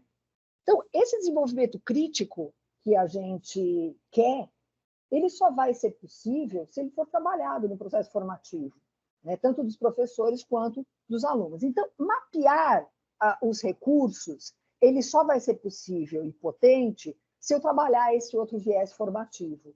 Porque aí a escolha desses recursos vão ser para atender às minhas demandas, né? E saber fazer perguntas, né? Eu acho que aí a gente retoma, né? A gente sempre retoma Paulo Freire, porque é isso mesmo, ele já falou tanto, né? Que mesmo com linguagens tão diferentes das que ele tinha acesso na época que estava vivo, ainda hoje a gente traz o Paulo Freire para discutir essas linguagens, esses recursos, esses dispositivos, né? Então, saber fazer perguntas implica exatamente nisso, em ter uma boa formação, né? Isso não é fácil, nem um pouco, né? Então, eu não sei se a gente deveria fazer um mapeamento de ferramentas ou recursos de IA generativa para padrões curriculares específicos. Eu tenho um pouco de receio dessa visão, né? Porque pode entrar um pouco no que a Meia mostrou com o exercício que ela fez, né? De você formatar, né? Tanto os recursos disponíveis, né? Quanto o currículo. Né? A gente lembra que o currículo ele é ativo, ele está em movimento, ele está em construção, ele está em mudança o tempo todo. Né? Então, eu acho que o viés, o que a gente tem que fazer é exatamente uma formação crítica para que as pessoas possam, aí sim, se apropriar da forma como lhes convier, mas de forma crítica, e possam aí fazer isso que a Meia fez com o exercício que ela também que ela trouxe, que eu também faço o tempo todo, que é poder comparar, poder criticar a própria IA, poder ver se aquela referência ela é legítima, se ela está ok ou não. Né? E aí, criticar a própria IA, sabendo que ela trabalha e opera a partir de um banco de dados gigantesco. Então, nesse exercício que eu fiz, especialmente, a gente tem aí um sintoma de como também a comunidade científica está defendendo certas coisas, porque o ChatGPT trouxe exatamente a partir do que se teoriza em termos de educação mediada por tecnologia, né? Então, a questão de personalizar está aí no top 10 de grandes universidades mundo afora. Então, essa educação crítica que você fala também é um desafio, porque ainda não é algo tão democratizado, né? E a gente, quando fala em educação crítica, é legal a gente também mostrar que é uma crítica na perspectiva do pós-crítico, né? Não é uma crítica que fica na crítica sem anunciar. Porque quando o colega pergunta, é importante mapear as interfaces de IA, eu acho que a sua fala, Adriana, mostrou um mapeamento, né? Assim como o GPDoc também, o Grupo A está mapeando, está testando, está experimentando, até para a gente dizer o que é bom, que a gente pode usar, e o que é que não vale a pena, né? Então, por exemplo, eu ainda não encontrei uma boa IA para contar histórias audiovisuais quando o assunto é preparar um slide, né? Por outro lado, ChatGPT eu uso direto, inclusive como aplicativo de celular, há mais de um ano. Por quê? Porque, para mim, é consulta, é síntese, não é? É tradução, é revisão, e não é nunca para escrever o meu texto. Então, por mais que eu não seja em favor, né, de um currículo específico, né? É isso que eu quis dizer. Sim, né? sim. O perigo é nessa direção, né? Não mapear. Claro, quanto mais a gente puder circular esses recursos entre nós, o que dá certo, o que não dá certo, o que pode, o que não pode, ótimo. Mas que a gente não tome muito cuidado para que não vire algo formatado, estruturado, né? Eu acho que é o cuidado que a gente tem. E isso que você está falando, né, é muito importante no sentido também de que uma educação personalística ou personalizada, como você trouxe no seu prompt, né, a crítica, ela vem muito dentro da esteira neoliberal, né, das empresas que acabam assumindo, inclusive, um papel na educação, porque aqui no Brasil, infelizmente, quem é chamado para dialogar ou para ser entrevistado na mídia massiva, na rede aberta, não são os professores. São quem? Os jornalistas, são os empresários, para falar do quê? De educação. Né? Inclusive nas agências financiadoras de pesquisa e também nas políticas públicas mais institucionalizadas, né? Exatamente, perfeito. Professoras, temos perguntas do Charles. Charles, você pode falar direto. Diga lá. Isso é um erro deixar eu falar direto, porque eu vou falar um tempão. Porque eu achei muito legal as duas falas, agradeço muito. Me apresento aqui para quem não conhece, eu sou filósofo, atuo na coordenação do Seminário 1, e eu estou muito interessado nessa parceria, pedagogia, o mundo digital, coorganizo com outros professores o Simpósio Internacional de Humanidades Digitais na Unirio, e faço parte da Associação Brasileira de Humanidades Digitais. Então, essa discussão toda me interessa muito, e eu tenho várias histórias super engraçadas em relação à inteligência artificial. Sou um usuário desde o início, e eu sempre peço desculpas e digo obrigado, porque quando eles tomarem o poder, daqui a uns 10 anos, eu espero que se lembrem daqueles que os trataram bem, e os que só deram ordens serão os primeiros a ser eliminados. Mas tem várias questões, né? E aí eu tenho várias histórias também de como eu uso muito, e como consulta, é de fato uma espécie de assistente. Não foi citado aí, mas eu uso muito o Copilot Pro, que porque é integrado à plataforma do Word, pago, uso até a versão paga, ele é até muito menos do que promete, eu diria, mas tem essa comodidade de você não ter que sair do aplicativo para voltar, você vai interagindo. E é um assistente, mas diversas vezes acontecem coisas inacreditáveis. Aí eu tenho que contar uma historinha. Eu mandei um ensaio para um dossiê de uma revista A1, o tema era Voz, Tecnologia e Artes da Cena. E o texto foi recusado, porque eu só abordava voz e tecnologia e não falava muito de artes cênicas. Era um texto sobre o barulho das sirenes e o canto das sereias. Aí eu pedi para o Copilot me dar uma lista de obras em artes cênicas onde as sirenes apareciam. E ele me deu uma lista de 10 espetáculos, onde as sirenes, com muito descritivo e detalhado, na cena tal, do ato tal, da peça tal, dinamarquesa, americana, inglesa. Aí dei exemplos, então, de coisas brasileiras. Aí mais 10, e aí eu fui checar um por um. Nenhum deles existiu jamais na história. Todos os 20 exemplos, detalhadíssimos, foram alucinações, um desejo meio de agradar, talvez, eu não sei, essa coisa do geração sem controle. E aí a gente... seu prompt, amado. Como você perguntou... com também, certeza. Porque se a gente pergunta assim, haja como um teatrólogo e me mostre, e me diga como fazer um espetáculo com voz, sirene, blá, blá, blá, ele vai te dar um planejamento. Sim, mas eu queria obras que já existiam. Tá? Autoria ele inventa. De qualquer maneira, isso ele é interessante. Criativo, Charles.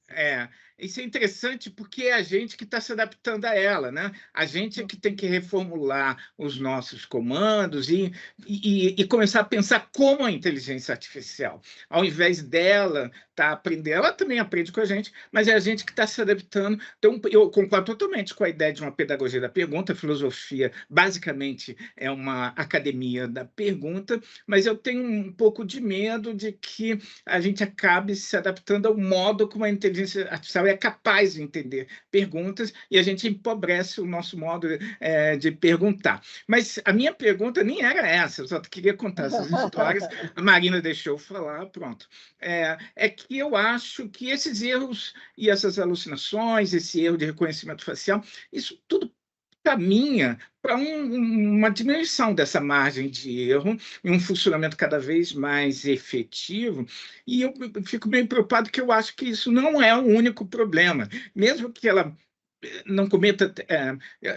às vezes, uma coisa básica, tá? Eu perguntei que ano era a música do Legião Urbana, que eu estava escrevendo para um texto. Me deu o ano errado. E eu falei, não foi esse ano, por favor, corrija a informação. E ela me deu outra resposta e deu novamente errado a informação. Então, algo a gente perde muito tempo checando também isso, e é uma questão. Mas eu acho que o grande problema foi levantado por vocês, é que essas tecnologias elas têm uma novidade, mas elas estão dentro de um processo histórico que já é muito antigo. Um projeto neoliberal de captura da educação e das formas de pensamento, uma concepção de educação muito baseado em informação. Então, mesmo que ela não repita mais erros, ela está numa lógica que é muito tradicional e vai continuar servindo a ela, principalmente desse modo colonizado e logocêntrico, em que a racionalidade é mais importante que afetos, e pensamento é mais importante do que o corpo, e conceito é melhor do que mais. Uma cultura europeia é mais importante do que uma cultura periférica. Saber científico é mais importante do que saberes ancestrais e alternativos. A questão é como descolonizar a inteligência artificial, como a gente tenta fazer com os nossos currículos. Na filosofia, a gente está tentando não só trabalhar a filosofia grega, mas também filosofia africana e de matriz ameríndia. Me parece que é uma tarefa de descolonizar. Só que, como fazer isso se a gente não tiver acesso, como foi mencionado, a esses recursos, como os satélites, como os servidores? A gente pode, obviamente, hackear e buscar essas diversas alternativas e, de dentro das ferramentas, provocar umas rupturas, mas enquanto o controle das tecnologias, os donos das mídias, se forem essas grandes instituições, não consigo muito ver como a gente vai conseguir fazer isso. Essa é a minha principal pergunta, que eu não sei se tem resposta. E tem mais outra, deixa para depois ou a gente para por aí? É melhor. Vamos conversar sobre essa, porque eu acho que essa já é bastante, a manga, né? É, aí a gente depois vai emendando, né? Porque senão, não sei. Diga lá, Mea. Aí eu dialogo mais com vocês, então fica na ordem. Olha, Vamos ver. não tem muito jeito. Espera aí que vocês sumiram aqui. Bom, quanto mais a gente se afasta das redes, e aí eu estou falando de nós, né? Pessoas não necessariamente brancas, masculinas e urbanas, e do Vale do Silício, mais a gente deixa de colaborar com esse banco de dados, né? Então, como é que decolonializa ou descolonializa? Fazendo as autorias plurais circularem em rede. Então, cada vez mais eu faço o que eu sempre faço: potencialização de autoria, potencialização das singularidades, potencialização das vozes, interseccionalizando cada vez mais nossa multirreferencialidade. Então, não deixando de discutir as dimensões de classe, as dimensões étnico-raciais, as dimensões de sexualidades, as dimensões de direito à cidade. Direito à cidade, eu já trabalho há 15 anos, que é exatamente saindo com os alunos para conhecer a cidade, da periferia aos equipamentos culturais, mostrando para todos e todas que isso tudo é nosso, caminhando bastante, fazendo aulas com caminhadas, convidando pessoas, trazendo a multirreferencialidade para dentro da universidade, conversando com comunidades, com mestres de cultura, com babás e iais, né? Enfim, fazendo mesmo a multirreferencialidade nesses espaços que a gente atua, com os quais a gente atua. E a gente vive a felicidade de termos salas de aulas pretas e coloridas na universidade pública, que a minha geração não viu isso, né? Eu não fiz graduação na Universidade Federal da Bahia e eu nem sabia que a Universidade do Estado da Bahia era a maior multicamp desse país, morando em Salvador, né? Porque eu nasci na periferia, eu estudei na Universidade Privada Católica do Salvador à noite, já sendo informata, porque eu trabalhei como informata antes de ser pedagoga.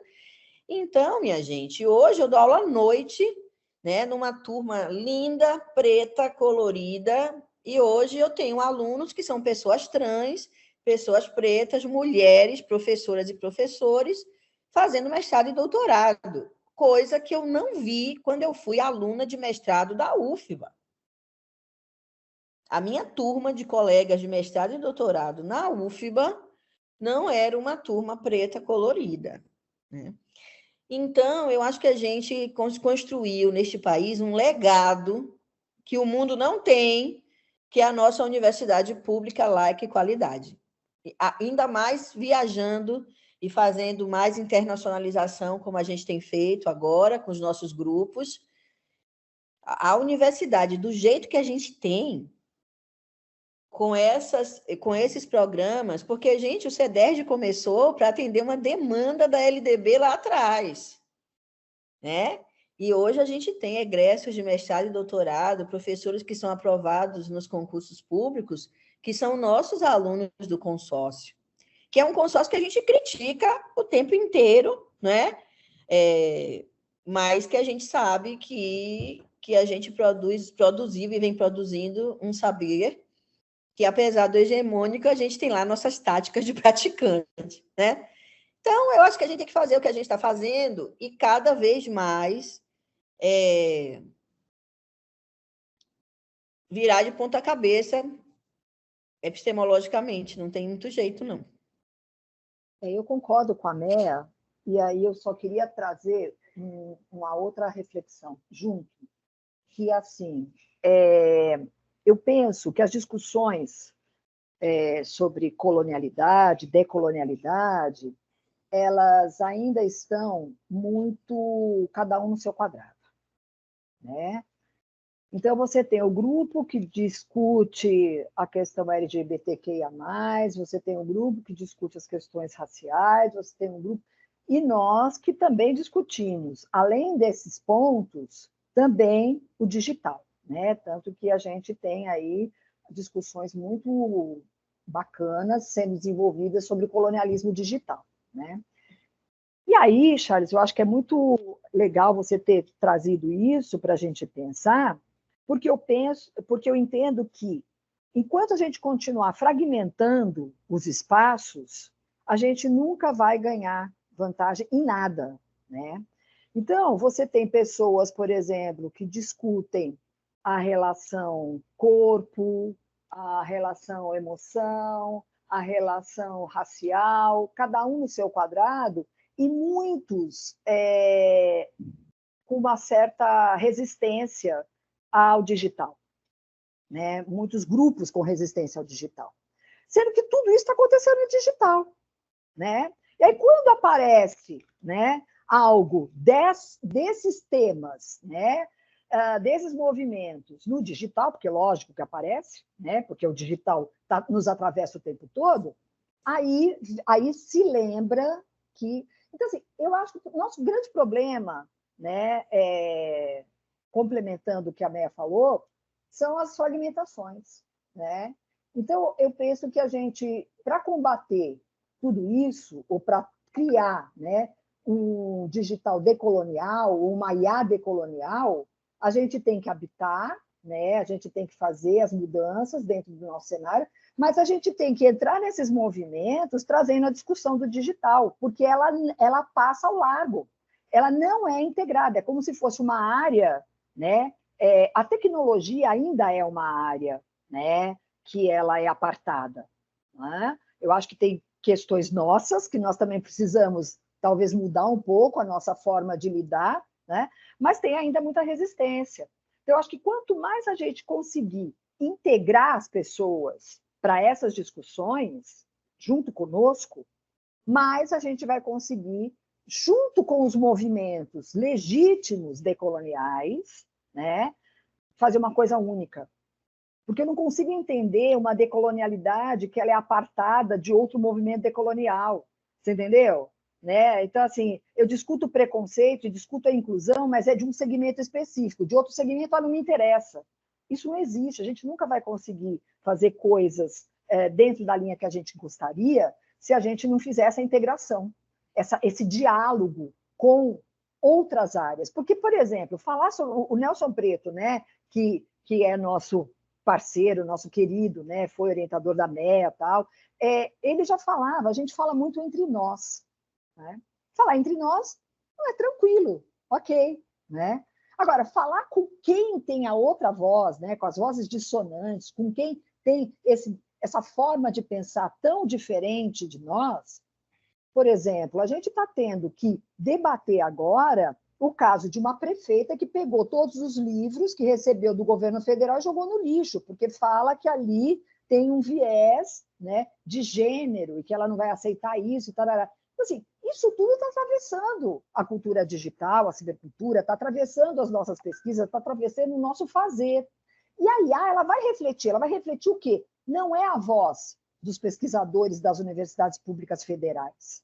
Ela vai refletir, em sua maioria, né, a calibração que foi feita pelas empresas multilaterais, pelo viés neoliberal, e que, com certeza, não quer discutir a decolonialidade.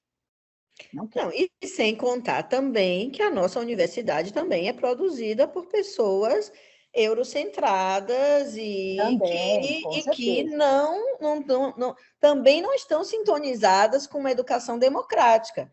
Eu posso falar isso porque eu frequento também a Sociedade Brasileira de Computação e eu participo de uma lista de discussão com um povo informata que é extremamente conservador, que é extremamente consciente de que isso não é para todo mundo, né? E aí o embate dentro dessa comunidade também é enorme, né? Nas agências, a gente também tem que lidar com colegas que trabalham para o Nelson Mandela do mesmo jeito que trabalham para o Hitler, né? Em nome de uma ciência por evidências. Aspas, aspas, aspas. Então, o desafio realmente é enorme, Dri, e é um desafio de formação continuada de todos nós, né? Sim, sim. Marina está aí dando sinal. Nós Já estamos acabou com nosso 2 tempo. horas e 22 de debate, acho que foi incrível, aprendi muito, muito obrigada pelas falas, professores, realmente sigo pensando, né, e pensando na importância também de eu mesma, né, compreender melhor o campo para poder contribuir na formação dos nossos professores e professoras, né, que seja uma formação consciente, crítica, ética, né, que consiga escapar da racionalidade neoliberal que a gente tenta fazer com os nossos recursos presenciais, com a nossa didática, e que isso consiga também se refletir no uso da inteligência artificial. Então, vou encerrando por aqui. Muito obrigada. E, pessoal que assiste aí futuramente esse debate, que ele seja muito proveitoso para todos nós. Muito obrigada. Boa tarde. Obrigada, Miguel, Charles, Meia. Que bom estar com vocês, viu? Obrigada mesmo. Um grande abraço. Obrigada. Obrigado a vocês, foi E ótimo. até a próxima. Foi Até. ótimo, excelente. Muito obrigada. Venha logo. Tchau. Tchau.